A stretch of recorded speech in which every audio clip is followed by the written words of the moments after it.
नमस्कार पार्थ, मैं आपका सारथी विनय स्वागत करता हूं आपके प्यारे से परिवार आई क्यू पद पर। आशा करता हूं, विश्वास करता हूं आप अच्छे होंगे, अपना ध्यान अच्छे से रख रहे होंगे। एक बार सभी दोस्त बताएंगे कि आप कैसे हैं। उम्मीद है अच्छे होंगे, अपना ध्यान अच्छे से रख रहे होंगे।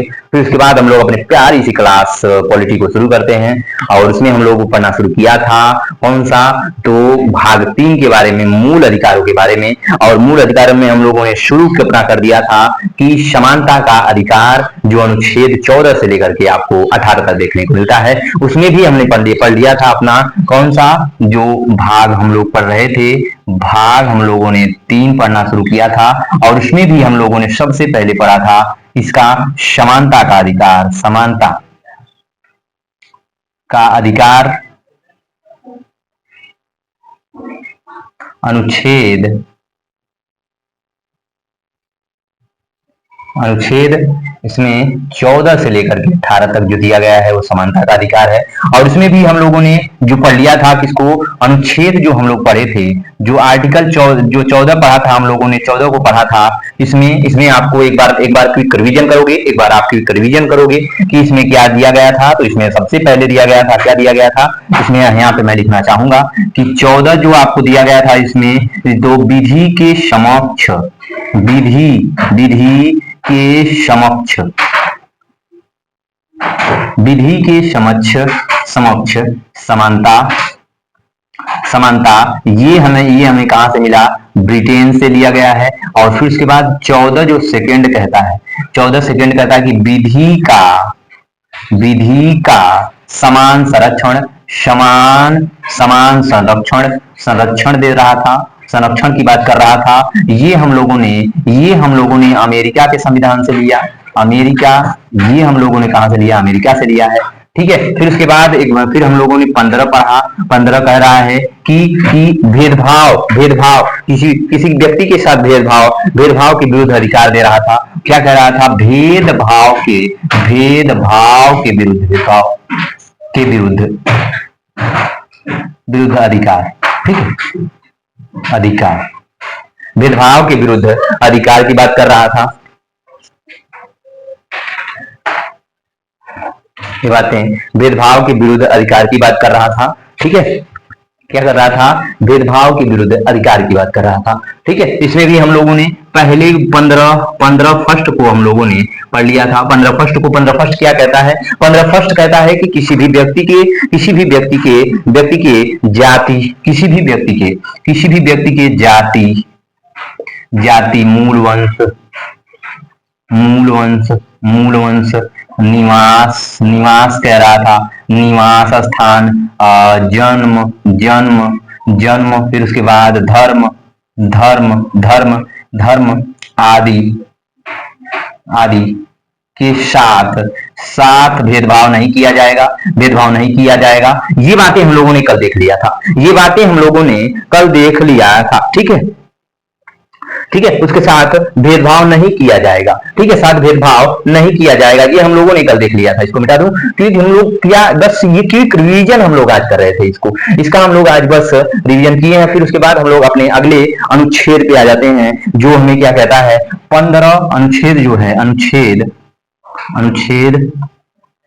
अनुच्छेद जो आपको कहता है 15 का सब क्लास 2 कहता है 15 का सब क्लास 2 क्या कहता है, जाति, धर्म, लिंग, क्या कहता है कि जाति, लिंग, धर्म, कहता है जाति, लिंग, धर्म, जन्म, मूल वंश के आधार पर,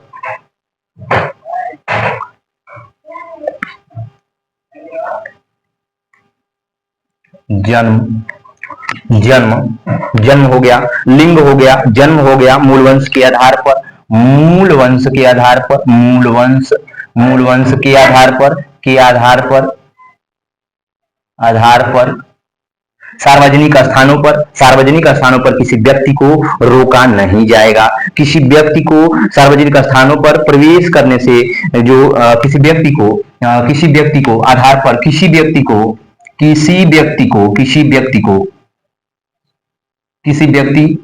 को सार्वजनिक स्थानों पर,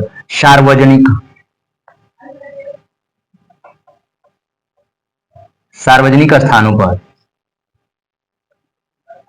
पर प्रवेश प्रवेश प्रवेश करने करने से रोका नहीं जाएगा, रोका नहीं जाएगा, रोका नहीं जाएगा। ये आपसे बहुत क्वेश्चन पूछता है। फर्स्ट क्लास जो आपको भेदभाव के विरुद्ध अधिकार तो अनुच्छेद 15 देता है, लेकिन अनुच्छेद 15 फर्स्ट जो 2 में सब क्लास 2 में क्या कहता है कि किसी भी व्यक्ति के साथ जाति, धर्म, लिंग, मूल स्थान के आधार पर किसी सार्वजनिक स्थान जैसे मंदिर हो गया, गुरुद्वारा हो गया, रहने का स्थान हो गया, सार्वजनिक स्थान है, तो वहां पे कोई व्यक्ति अगर आ रहा है तो उसके जाति के आधार पर आप उसके भेदभाव नहीं कर सकते, उसको प्रवेश करने से नहीं रोक सकते। आप उसके जन्म, लिंग, फिर जाति, धर्म देख करके, मूल निवास देख करके आप उसके साथ भेदभाव नहीं कर सकते।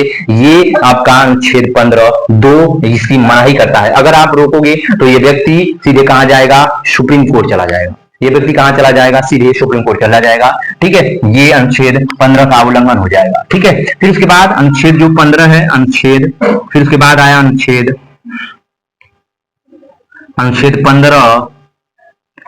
अनुच्छेद 15(3) क्या कहता है? अनुच्छेद 15(3) क्या कहता है ये देख लेते हैं। राज्य जो होगा ये इसमें कहता है कि राज्य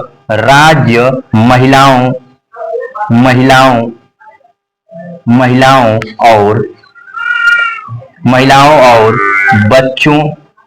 और बच्चों के लिए विशेष प्रावधान कर सकता है। महिलाओं बच्चों के लिए विशेष प्रावधान कर सकता है। राज्य जो होगा महिलाओं और बच्चों के लिए विशेष प्रावधान कर सकता है। क्या करेगा? विशेष प्रावधान कर सकता है। ठीक है, कर सकता है। ये क्या कहता है? अनुच्छेद 15(3) कहता है ये खोल के रखो, ये अपना ये भेजा। ठीक है, और ये इसको यही इसी क्लास में आपसे ही कह रहा हूं, आपसे इधर उधर मत देखो, आपसे कह रहा हूं कि आप इसको ये खोल के रखो और ये खोलो, दोनों को बस आपको जरूरत है। ये जो खोलोगे ये तो ये भी खुल जाएगा। ठीक है, ये देखो और फिर सुनो और यहाँ पे अस्वीकार करो कि अनुच्छेद 15(3) क्या कहता है। अनुच्छेद 15(3) कहता है कि राज्य जो होगा वो महिलाओं और बच्चों के लिए विशेष प्रावधान कर सकता है। वहां पे वो ये नहीं देखेगा कि किसी जाति, धर्म, वहां पे वो नहीं देखेगा। अगर कोई महिला प्रेग्नेंट है, अगर कोई महिला पीड़ित है, अगर कोई महिला थोड़ी सी कमजोर है तो उसके साथ वो भेदभाव कर सकता है। कोई महिला क्या है, ताकतवर है, कोई महिला कमजोर है, प्रेग्नेंट है, तो उसके लिए वो विशेष प्रावधान कर सकता है। उसमें ये वो नहीं देखेगा कि उसके साथ भेदभाव हो रहा है, नहीं, उसके साथ भेदभाव नहीं हो रहा है। इसीलिए अनुच्छेद 15(3) कहता है कि राज्य जो होगा महिलाओं और बच्चों के लिए विशेष प्रावधान कर सकता है। फिर उसके बाद आप देखोगे तो इसमें जो केस आए थे, एक बार हम लोग देख लेते हैं केस को भी। इसमें जो केस आया था वो क्या था कि चंपाकों, नहीं ये केस नहीं आया था भैया, इसमें केस नहीं आया। केस आया था 3 में ना, ये 3 है ना, इसमें केस नहीं आया था, इसमें केस नहीं आया। इसमें अनुच्छेद जो है,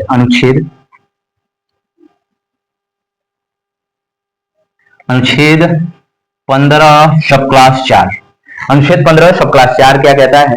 4 क्या कहता है? एक बार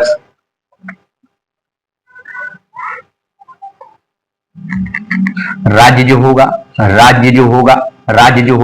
सामाजिक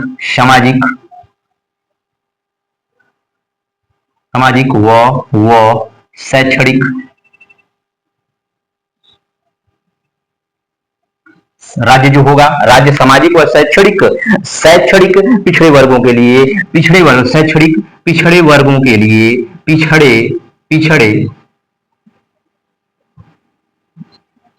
पिछड़े वर्गों के लिए विशेष प्रावधान कर सकता है। पिछड़े वर्गों के लिए विशेष प्रावधान कर सकता है। प्रावधान कर सकता है।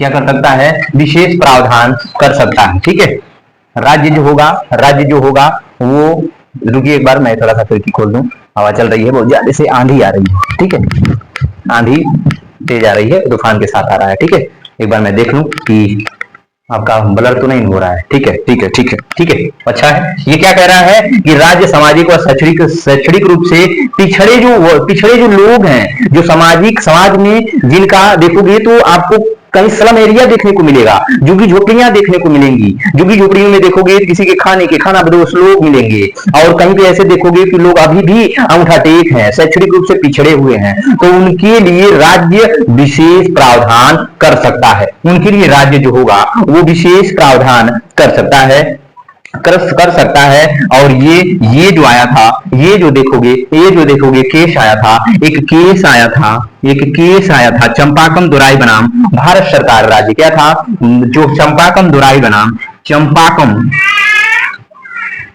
चंपाकम दुराई बनाम, रुकिए 2 मिनट, 2 मिनट रुकिए।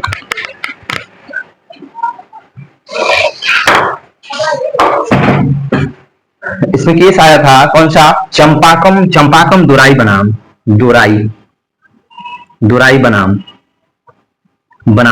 चंपाकम दुराई बनाम मद्रास राज्य। ठीक है, मद्रास राज्य आया था 1951 में आया था। और उसी समय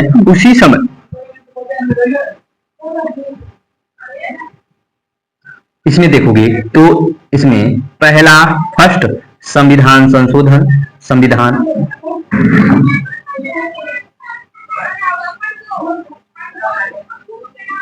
फर्स्ट संविधान संशोधन 1951 में ये अनुच्छेद 15 4 जोड़ा गया। और चंपाकम दुराई बनाम मद्रास राज्य 1951 में ये केस आया। और इसमें चंपाकम जो दुराई जो थे, ये जो केस आया था ये पिछड़े वर्गों के लोगों के लिए आया था, कि जो लोग समाज में सामाजिक तौर पे जो पिछड़े हैं, जिनको पता ही नहीं है कि हमारा ओहदा क्या है, हमारी जो रिस्पॉन्सिबिलिटी क्या है, हमारी जिम्मेदारियां क्या है, वो पता ही नहीं है, क्योंकि वो शिक्षित ही नहीं है। और शिक्षित के साथ साथ उनके पास वेल्थ भी नहीं है, धन भी नहीं है, आर्थिक दृष्टि से भी वो कमजोर हैं। उनके लिए राज्य भेदभाव नहीं देखेगा। अगर आप अमीर हो तो उनके लिए कुछ भत्ते मुहैया कराएगा, उनको ये भत्ते देगा, और इसमें भेदभाव नहीं किया जाएगा। और ये केस जो आया था चंपाकम दुराई बनाम वो जो मद्रास राज्य 1951 में आया, और उसने यही कहा कि इनके लिए कोई प्रावधान करना चाहिए, कोई निवारण करना चाहिए। और तुरंत जो पहला संविधान संशोधन 1951 में करके और अनुच्छेद 15 4 जोड़ा गया। और उसमें ये राज्य कहता है कि राज्य का कर्तव्य होगा कि सामाजिक और शैक्षणिक रूप से पिछड़े वर्गों के लिए विशेष प्रावधान करेगा। मुझे लगता है कि अब आपको समझ आ गया होगा। फिर उसके बाद हम लोग अगले अनुच्छेद पे पहुंच जाते हैं। अनुच्छेद 15(5) पे पहुंच जाते हैं। और अनुच्छेद 15(5) आज हम लोग पढ़ते हैं। अनुच्छेद 15(5) क्या कहता है वो देख लेते हैं। ठीक है,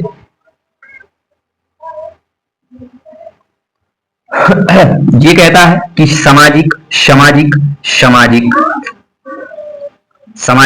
व शैक्षणिक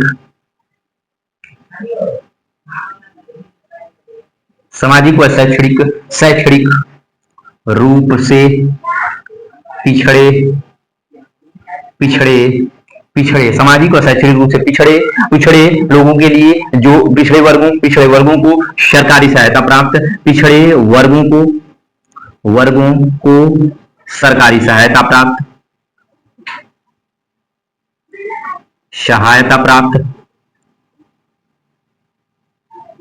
सहायता प्राप्त होनी चाहिए। जो सामाजिक रूप से, जो शैक्षणिक रूप से जो पिछड़े हैं, उनके लिए सरकारी नौकरियों में सहायता प्राप्त मिलनी चाहिए, सहायता प्राप्त उनकी होनी चाहिए। अब देखोगे तो इसमें कुछ % छूट मिलनी चाहिए, उनको कुछ % छूट मिलनी चाहिए। ठीक है, अगर यहीं पे देखोगे तो निजी संस्थानों में भी, निजी मतलब प्राइवेट होता है, प्राइवेट सेक्टर में, निजी संस्थानों में भी, सरकारी संस्थाओं में तो मिलता ही है, लेकिन निजी संस्थानों में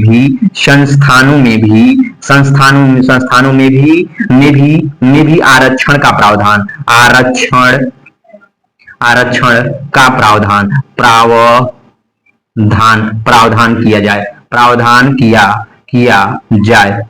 किया जाए। ये कहा गया था। इसको देखोगे अनुच्छेद 15 को जोड़ा गया था 93वां संविधान संशोधन 2005 में। इसको कब जोड़ा गया था? अनुच्छेद 15, ये अनुच्छेद 15 जो आपको 5 मिल रहा है, इसको जोड़ा गया था 93 अमेंडमेंट एक्ट 2005 में जोड़ा गया।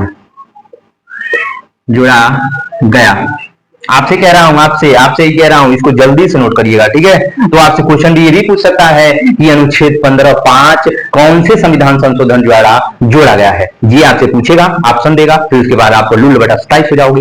ये आप ध्यान रखिए, इसीलिए मैं कह रहा हूं कि दिमाग के साथ साथ ये कान के साथ साथ दिमाग को भी खोल के रखो और इसको यहीं पे याद कर लो, ठीक है, यहीं पे याद कर लो, ठीक है। 13वां संविधान संशोधन 2005 में अनुच्छेद 15(5) जोड़ा गया और इसमें ये कहा गया कि सरकारी नौकरियों में, मैं स्पष्ट बता रहा हूं कि सरकारी नौकरियों में जो जो ये लोग सामाजिक और शैक्षिक रूप से पिछड़े लोग हैं, उनके लिए नौकरियों में प्रावधान किया जाए और छूट दिया जाए, आरक्षण दिया जाए, और सरकारी और निजी जो प्राइवेट सेक्टर हैं वहां भी आरक्षण का प्रावधान किया जाए। और ये 13वां संविधान संशोधन 2005 में करके जोड़ा गया था। और फिर उसके बाद अनुच्छेद जो आता है, फिर उसके बाद अनुच्छेद 15(6) आया, 15 अनुच्छेद 15(6) आया। इसमें क्या कहता है, ठीक है, इसमें क्या कहता है,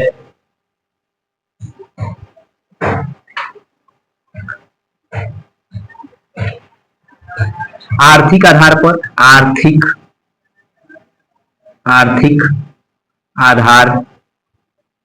आधार पर कमजोर वर्ग ईडब्ल्यू कमजोर वर्ग को 10% का आरक्षण प्रदान किया जाए। किसके लिए? आर्थिक रूप से जो कमजोर वर्ग है, ईडब्ल्यूएस के लिए, ठीक है, इकोनॉमिकल वेल्थ सेक्टर, इसके लिए जो कमजोर है, वीक सेक्टर जो है, आर्थिक आधार पर कमजोर वर्ग ईडब्ल्यूएस के लिए 10% आरक्षण की बात करता है, ठीक है, आरक्षण की बात करता है। शैक्षणिक रूप से 10% की आरक्षण की जो बात करता है, यहाँ पे मैं लिखना चाहूंगा कि 10% का आरक्षण शैक्षणिक रूप से 10 जो है आरक्षण शैक्षणिक आधार पर,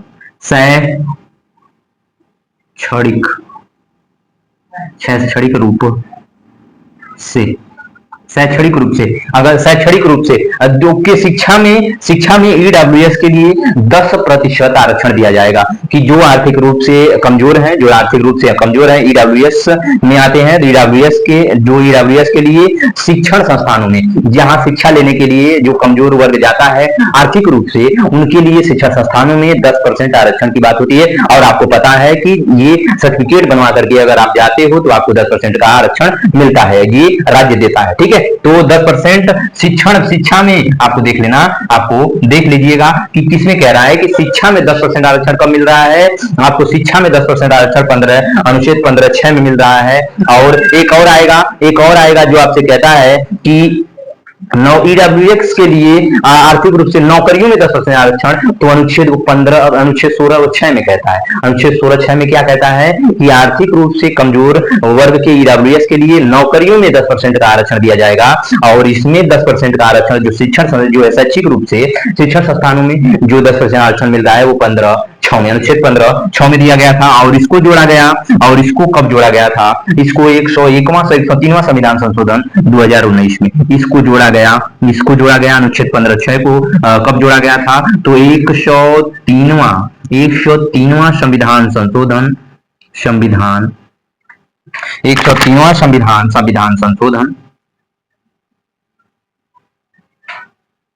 2019 में कब जोड़ा गया बाबू, ये 103वां संविधान संशोधन 2019 में इसको जोड़ा गया था, ठीक है, इसको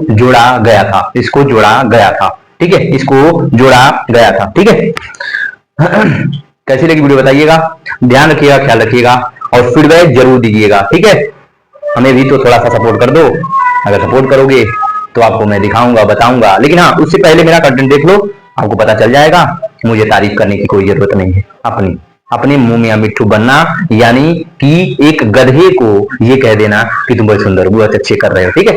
तो मुझे ऐसा नहीं करना है, अपना ध्यान रखिएगा, ख्याल रखिएगा, बस आपका मुझे थोड़ा सा सपोर्ट चाहिए, ये सपोर्ट चाहिए कि एक सब्सक्राइब, ठीक है। ध्यान रखिएगा, ख्याल रखिएगा, नमस्कार।